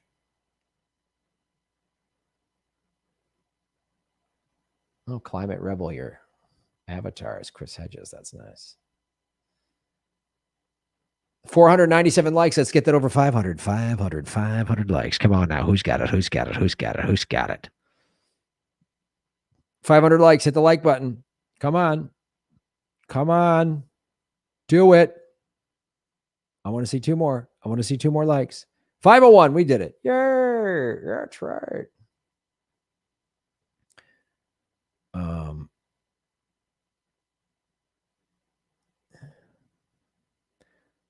Yeah. Let me hold on. Boom, boom, boom, boom, boom, boom, boom, boom, boom, boom, boom, boom, boom, boom, boom, boom. Hold on. I want to just double check because I'm probably going to wrap it up here. Tomorrow we have. Yes. So I'm happy to announce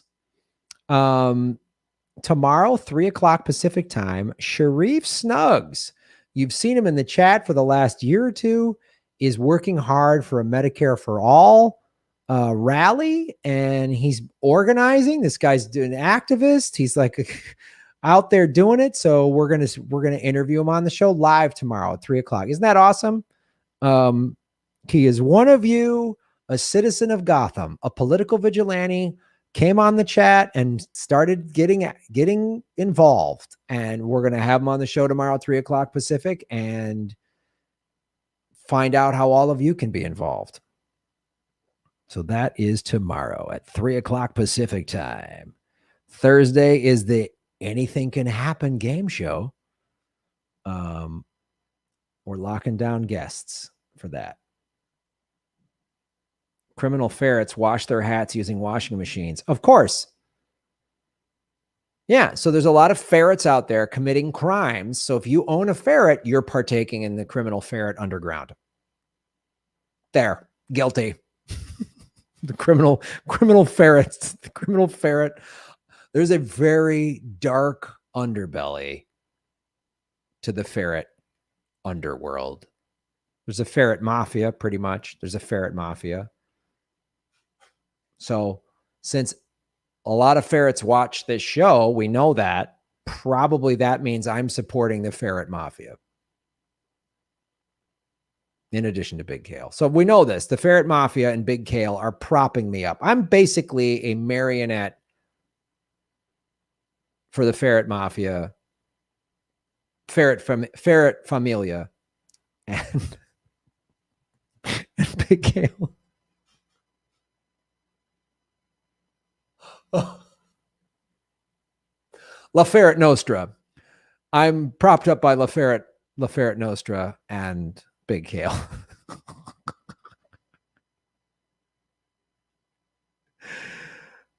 See, Jeremy Chase has been bitten by a ferret before, so we know that they're violent and they probably run drugs and guns.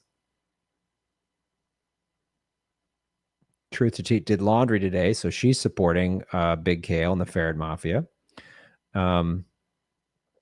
It's Big Kale and Big Ferret. By the way, friend of the show, Backyard Politics, she did a great interview with Sharif Snuggs about his Medicare for All, M4M4all.org rally, July 24th. So that's what we're going to be talking about tomorrow. And you can go to their website, M4M4all.org. But we're going to have Sharif on the show tomorrow, which is cool, man. A citizen of Gotham has risen to take control.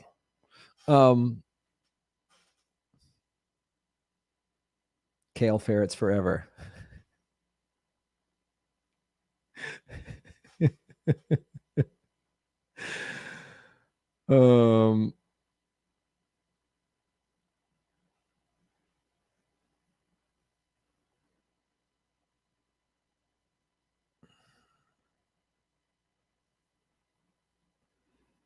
You had a girlfriend who used to take ferrets on walk. I knew this girl that I dated briefly in college. She had a ferret. I was so into her. She was so nice and beautiful. And then she like bailed on me to get back together with some dick boyfriend, whatever.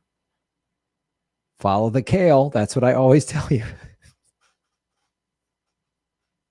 Follow the kale, connect the ferrets, find the truth.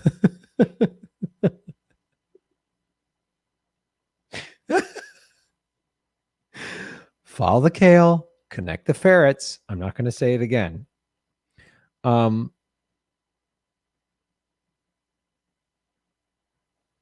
Should have got the ferret to do the CIA promo video. Intersectional ferret. Yeah, how come there's no ferrets in the CIA? Why does the CIA hate ferrets? They're ferret shaming. The kale trail. Shave your ferrets for justice. Somebody just put hashtag. Oh. You talk about the Gates breakup? Now they can testify against each other. I know, Gina G. Oh, man. I know. I hope they test. I hope that's what happens is they go after each other in the media and we find out how awful Bill really is. Matt S. Shave your knuckles for justice. Thank you for supporting us over at rockfin.com/Graham Elwood. You can too, folks. All my videos are at Rockfin. Most of them are free. There's no ads at Rockfin like a Google Tube, like CIA Tube. There's a premium level. So you get a lot just for signing up for free. There's a premium tier for $10 a month, and you get all my premium stuff. You get everyone else on Rockfin's premium stuff. Whitney Webb, Ron Placone, Jimmy Dore, Lee Camp, Abby Martin, on down the line. Both my documentaries, Graham Goes to Russia and Afghanistan, are available on my Rockfin Premium. All the live streams, the playbacks on all the live streams are there. Archives of them, early access to the podcast, all the karaoke videos. Doing Bane last night as singing Let It Go from Frozen is probably one of my prouder moments. Let it go, Gotham. So I have so fun doing that. Anyway, Matt S. Shave Your Knuckles for Justice. Thank you for supporting as a rock band. As a computer nerd, I always have to say there was some validity to PC GPU usage for mining. However, if crypto is here to stay, there is no doubt headway is being made for future green applications for mining. Absolutely.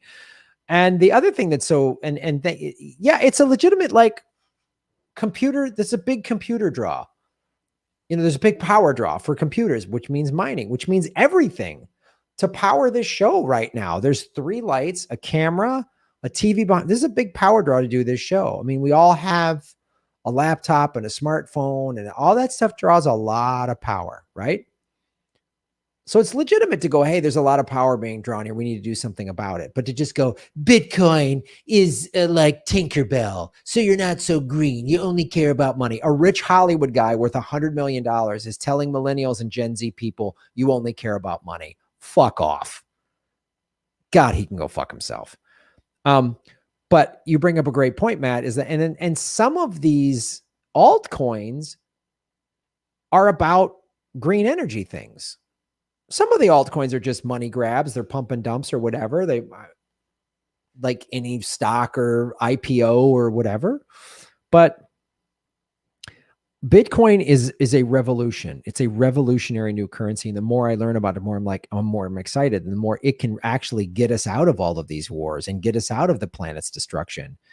And people that just see the power draw of mining and then that's it. So Bitcoin's bad. They refuse to like see how it's one of these moments in history, like the invention of the wheel, or like, you know, the first airplane or the first car, one of these things that's like, this is a point in history we're going to look at. And we have no idea how revolutionary, like when they made Henry Ford made the first car in 1914.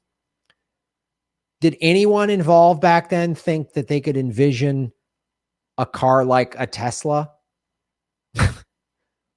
This all electric future machine, like could anyone envision that? Or a Formula One race car? When Henry Ford made his first car, did anyone see that? And how that internal combustion engine was going to then drive airplanes, and then that got us to jet planes and rockets. Did anybody see that? No. And that's why we're going to look to Bitcoin 20, 30 years from now, 40 years from now and go, man, it's a revolution. It's changed. It got rid of the power structure of governments. And someone on Twitter today was like, Graham, if you're a socialist and you're like, Bitcoin's going to get rid of governments, then how are we going to help people? Like, oh God, the current government structures aren't working because it's all about power and money and resources and war and all that stuff like that. There's like, they can't even envision a new something that we haven't even thought of yet. So therefore they're just like, it just shows how limited somebody's thinking is what it does. Whereas you see Bitcoin and what it does and you go, wow, someone who's creative and has creative, expansive thinking, which it seems very much like somebody like Max Kaiser and Stacey have. They like saw, wow, they came up in the financial sector and they saw the corruption of finance and then saw Bitcoin and went, wow. Or like my friend Rosie Tran, who was the first person I had on the show to talk about Bitcoin last summer. She's a comic. I know her from doing comedy. And so she has a creative brain, let's find, you know, so she saw this and she really talked about the first time we had her on the show. Look, it's on my, my crypto playlist on YouTube.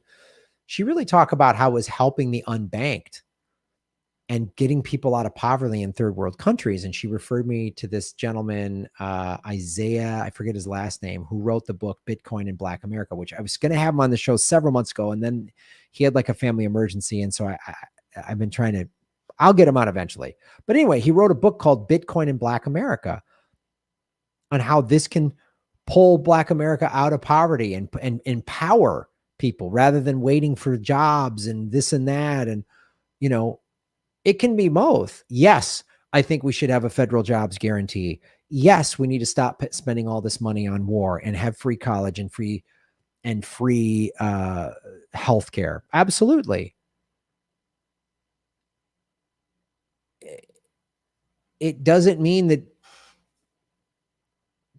like two things can exist at the same time. Like Matt Kaiser suggested, he goes, we have no idea where it's going to go. And Max Kaiser said, he goes, you can't change Bitcoin. Bitcoin changes you. He goes, pretty soon the American government's going to start offering rebates to pay your taxes if you pay the government in Bitcoin, because they're going to need it as the reserve currency.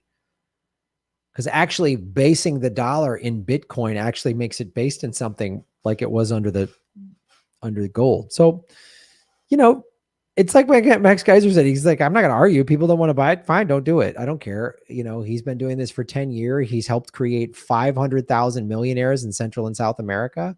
He's pulled people out of poverty. You know, like socialists shouldn't be like this idea that making money, you're not a socialist then. So socialist means you got to be poor? No, absolutely not. I got out of debt last summer, mainly through crypto. I paid off high interest credit cards with crypto. Means I'm out of the banks. I just got a new car. So I have a car loan, but a car loan is a secured asset, but credit cards are awful. It's based in nothing. You're paying interest on nothing, on just something you bought. Like, so you're taking a hamburger and paying 20% on it or whatever. Vegan hamburger. So I'm out of debt thanks to cryptocurrency. Did that means I'm not a socialist? Like I thought that doesn't make sense. Socialism is just workers on the means of production. All the labor and the profits doesn't all go up to the top. There's in a handful of, it's more evenly distributed. So you can still have free market economies. You can have competing businesses. Like it's people don't understand what it is. So they just, are there people making a lot of money in Bitcoin and just buying big houses and cars and bling bling? Of course there are. That's, that's unfortunate, but more of them are like that show, the Carl on the moon. I watch his show. He started talking about, we need to donate to charity and talked about several charities that he's given money to. And it's like, yeah, you should be giving to charity. You should be building. You should be getting people. I mean, if I become a crypto millionaire, I'm going to be building. I'm going to buy an apartment complex and just put the homeless people in it. Like, I'm just going to do that, And so anyway, kind of went for a ramble.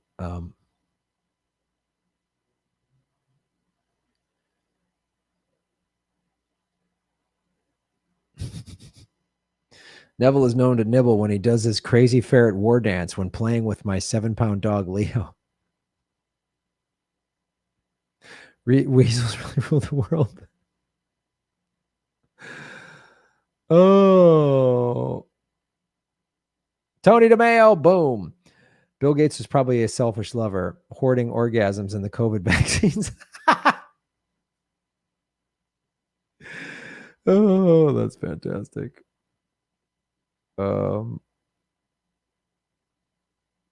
MHC, what's up? You're making Gotham great again. Looks like the lesson from the show today is this: be changed by Bitcoin or be changed by the Democratic Party.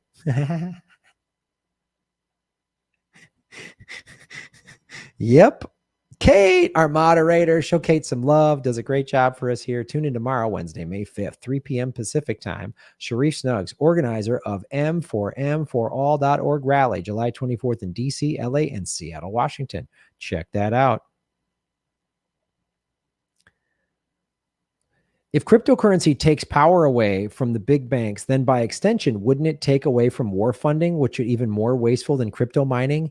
Exactly. Great point, Andrew. And I pointed that out in the video that I did yesterday that is dropped today. The number one polluter in the world is the United States military. So if America central banks, which fund wars and fund debt and military spending, which there's no limit, everyone goes into debt for a war. They'll just keep spending. So if we severely limit financially the American empire's ability to do that and other empires around the world, then awesome. Then great. And I've had everything taken away from the system. So I'm never letting that happen again. And Bitcoin is a part of that. Cryptocurrency in general, but Bitcoin specifically is a part of that. That's why I used cryptocurrency last summer to get out of debt. Because I'm like, you're not gonna own me. So you're absolutely correct, Andrew D.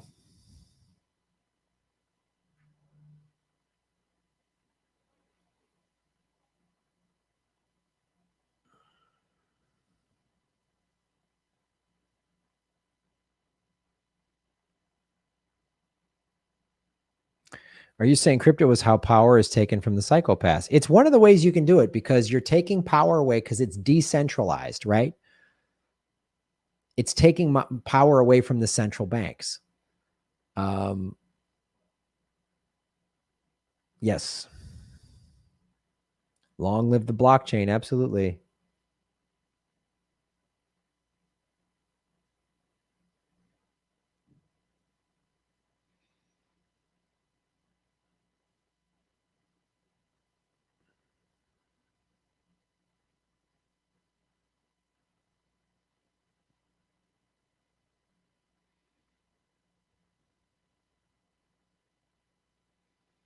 The military industrial complex is so damn evil, it's hard to even comprehend.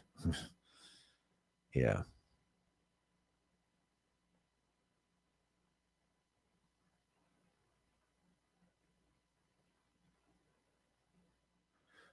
You have to pay taxes on Bitcoin in America. If you sell some of it and turn it into cash, then you have to pay capital gains on that.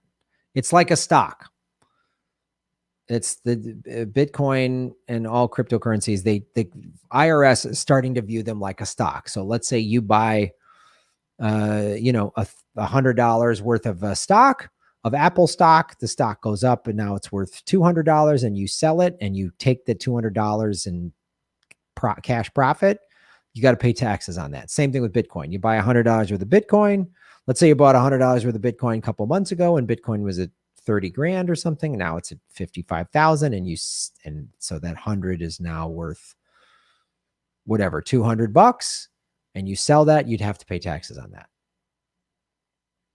So you literally, when you cash it off of an exchange back to your bank, when you sell it for US dollars and put it into your American bank account, that's when you're going to have to pay capital gains taxes on it, as I understand it. But talk to your accountant.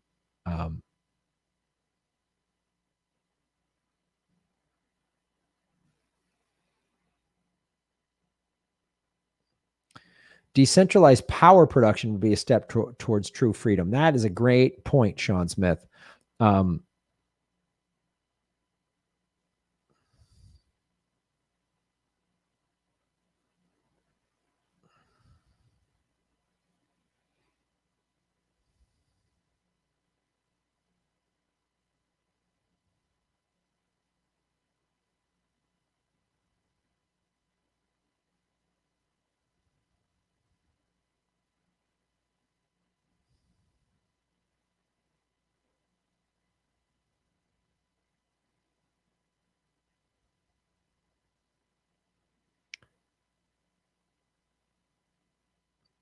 Different tax rate for long-term and short-term capital gains. Hold on to your crypto for a while.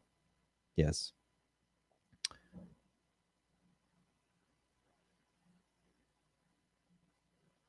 All right. Yes, there is a game show Thursday. We are definitely doing the game show Thursday. I'm waiting to hear back on some guests. There is a game show.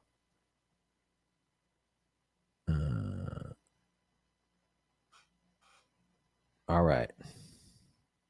Let's find a song. I gotta go, ladies and gentlemen. Hit the like button. Thanks for tuning in, everybody. If you came in late, I will be posting the Rania Khalek interview in 2 clips basically tomorrow. If you're a Patreon member at the $10 level, you can watch the playback of today's show. Or if you're a Rockfin Premium member, you can watch the playback of today's show and watch the interview.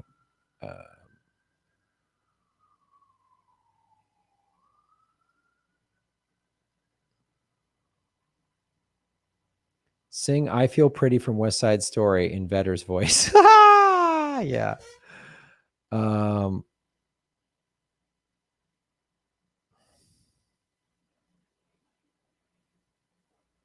Rania was a great interview.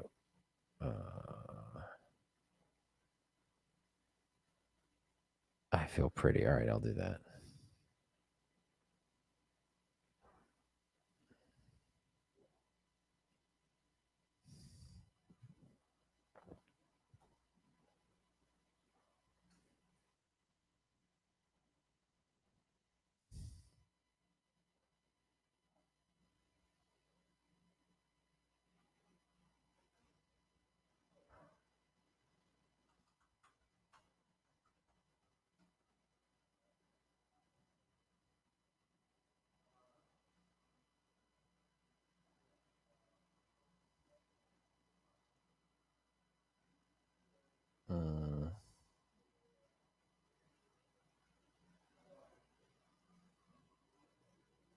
I can't see. There's not a good karaoke version, it looks like.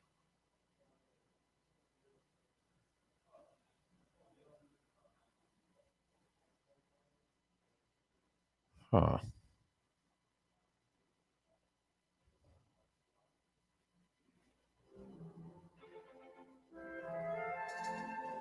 Wait a minute. Maybe this is it.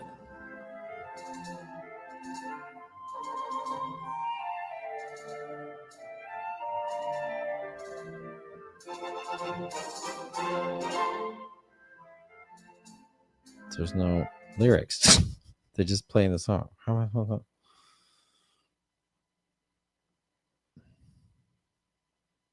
Tip to grip.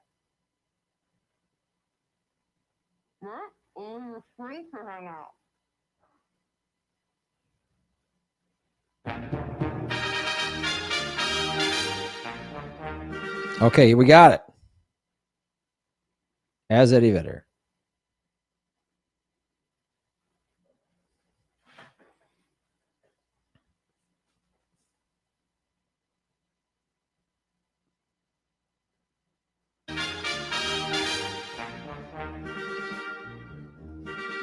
I feel pretty. Oh, so pretty. I feel pretty and witty and hurt. And I pity any girl who isn't me today. I feel charming. Oh, so charming. And alluring, not charming, I feel. And so pretty that I can hardly believe I'm real. See the pretty girl. Like Jeremy, who can that attractive girl be? Alone, listless, breakfast table in an otherwise empty room. I feel stunning and then tracing, feel like running and dancing for joy, for I'm loved by a pretty, wonderful cry. You met my good friend Maria, the craziest girl on the block. You know her the minute you see her. She's the one who is in an advanced state of shock. She thinks she's in love. She thinks she's for fame. She isn't in love. She's merely insane. It must be the heat or some rare disease. Don't call me daughter. Or maybe it's fleas. Keep away from her, say what you know. Even flow. even flow. No, modest and pure, polite and refined, well-bred and mature, and out of her mind. Miss America, Siege. I feel pretty. Out here. That this crazy should give me his key. A committee should be organized to honor me. I feel dizzy. I feel skinny. I feel fizzy and funny and fire. Also, how Miss America can just decide. See the pretty girl in that mirror there? Who can that attractive girl be? Such a pretty face, such a pretty dress, such a pretty smile, a pretty me. I feel sunny and enticing. Feel like running and dancing for sure. I'm loved by a pretty, wonderful girl. Yeah.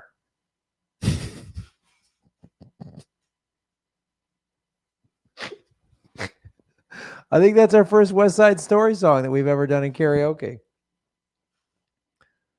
Thank you all so much for supporting the show. Anything Can Happen game show Thursday, 7 o'clock Pacific time. Tomorrow, Sharif Snugs, 3 o'clock Pacific time. Hit the like button, share, subscribe, do all that stuff. Join us on Rockfin since YouTube is taking our money away. I'm glad you guys had fun.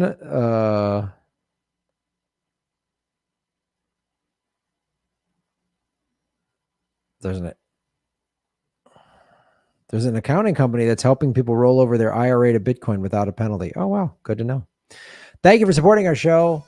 Thanks again to Rania Khalek for taking time out to talk to us today. Thank you to Kate, our moderator. And thank you to all of you for supporting what we do here at the Political Vigilante.